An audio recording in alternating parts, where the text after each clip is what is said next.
Alright, so today I want to make a video about a stock that I've never talked about before, maybe briefly mentioned, but never made a dedicated video to. This is AIT, Applied Industrial Technologies. So, $8.3 billion company. They do pay a small dividend, 0.69%. Free cash flow yield 4.93%, earnings yield 4.5%. So this company engages in the manufacture and distribution of industrial parts and products. Includes maintenance and repair of motion control infrastructure and production equipment.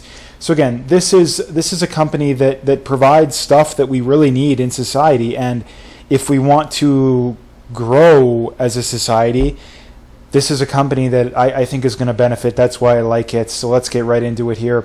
Analysts' average price target is just a hair above where it's at right now, 2.6%. But again, there's only 8 analysts covering this stock, so not a great pool, but still that's what analysts are thinking. So let's get right into the insights here. Profitability, they're good, not great. Gross margin 29%, operating margin 10.8, net margin 8.6, free cash flow 9.14. Again, those are decent numbers. They're not amazing by any means. Management does a very good job here. Stock-based compensation is very low. Return on invested capital 20%. That's very good. I really like that.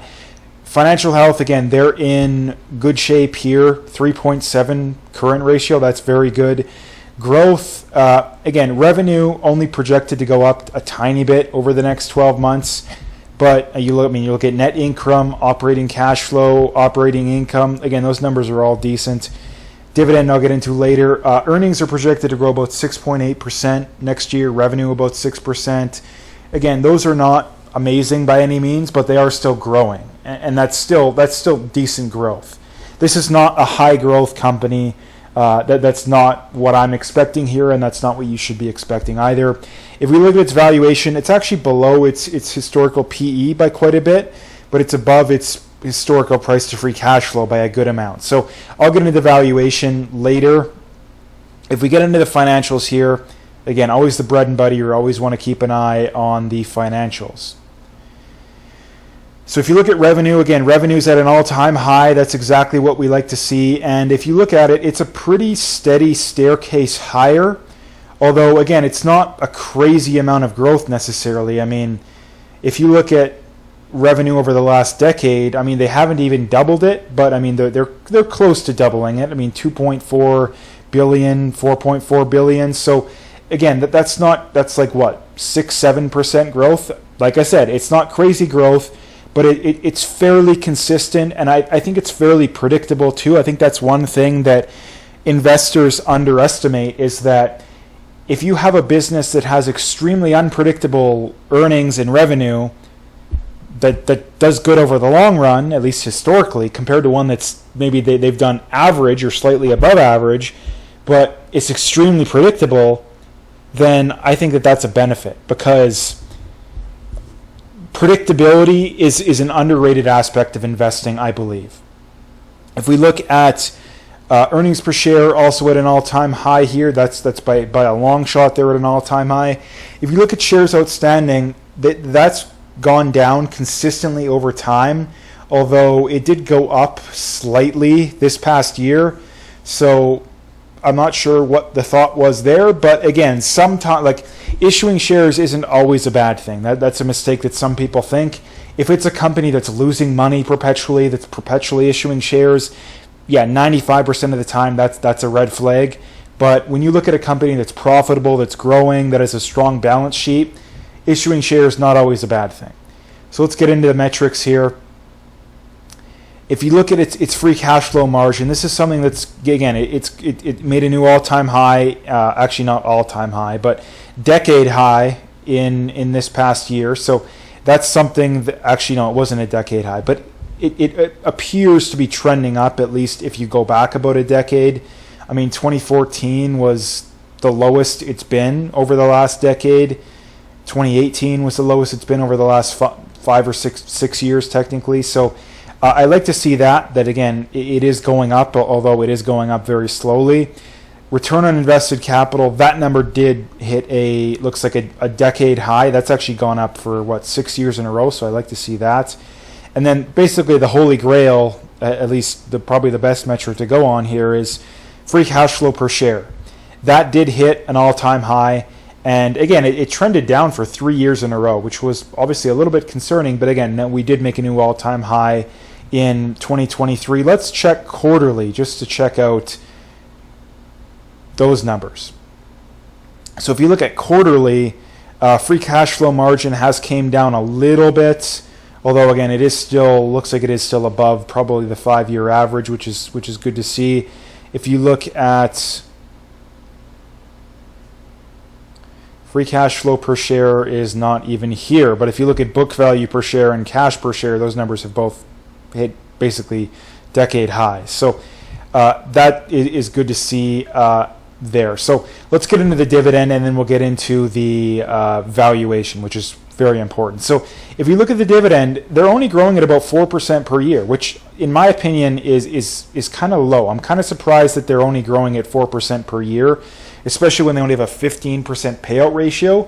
The good news is that they're probably going to be able to grow it probably a little bit faster in the future. But I mean, if they're they're lowering the share count or the shares outstanding by maybe 0.5% per year. The dividend is 0.69, so they have quite a bit of cash that is going towards reinvesting in the business, which, again, I do like to see that.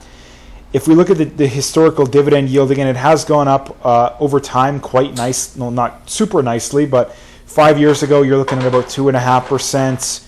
10 years ago, only about 3%. So that kind of gets into the fact that they're not raising it that much, but they are raising it. And I mean, if you look at the company here, they've drastically outperformed the S&P 500, 354% versus 230. So that's important to see. But again, you also have to keep in mind the classic investing, past performance doesn't guarantee future performance, but it is something that's good to see because companies that have outperformed in the past are more likely to outperform in the future. But obviously, again, there's no guarantee. So let's get into the valuation here, and then we'll get into what I think it is worth. So if we go back about a decade, again, they've grown earnings at about 14% per year, free cash flow at about just under 17, operating cash flow at about 15. Average PE actually 27, which is pretty high. They're actually below that right now at 22. Although if you look at the best metrics to go on here, it looks like its operating cash flow and its free cash flow is more predictable. The average price to free cash flow 18.7. It's currently at 20.7. The average operating cash flow 15.8. It's currently at about 19.2. Return on invested capital has grown about 5.5% per year. Revenue has grown about 6% per year. So fairly consistent there. So based on those metrics, let's say that it grows free cash flow, I'd say probably 12% per year. 12, 13 is probably a good metric to go on. If it trades for, let's say, a 15, 16 price to free cash flow, those are probably metrics that are fair to estimate. And given that, again, preset here, I have a 12% free cash flow growth per year. They're going to buy back 0.5% of their shares per year, which is less than what their 10-year average is. They're going to go the dividend at 4% per year, which is exactly what the average is. And they're going to trade at a 15 price to free cash flow, which again is less than the 18 that it's historically traded at. So given those metrics, fair value is $207, which is 3.72% below where it's currently at, and you would get about a 9.5% compounded annual growth rate. So these numbers track basically exactly what I would estimate, because if you look at its historical valuation, it is a little bit above its historical price to free cash flow, meaning I think you probably should wait for, let's say, a 4 or 5% pullback to get into this company. But I do like it if it got into that territory. If it got down 10%, then I would be more aggressive. Again, just my opinion here. Obviously, do your own due diligence. I'm not necessarily an expert. Anything could happen. But that's what I think about this company. And I really like these kinds of companies, these kinds of industrial kinds of names, because these are the forgotten kinds of companies. Everybody's interested in artificial intelligence and tech and all that stuff, which I think there is some use to that. But those kinds of companies have gotten way ahead of themselves. Not all of them, but most of them. They're way too expensive. Some of them will do very good, but some of them are going to crash and burn. And we're already seeing a little bit of a rotation into companies like this. These bread and butter companies that society really, really desperately needs. So again, that is one of the many reasons that I like this company. Again, I'm not necessarily super aggressive where it's at right now. I do think it's a tiny bit overvalued, but if it got down 5-10%, that's when I would start to be more aggressive. So anyway, if you liked the video, please like, comment, subscribe, all that good stuff, and stay tuned for more.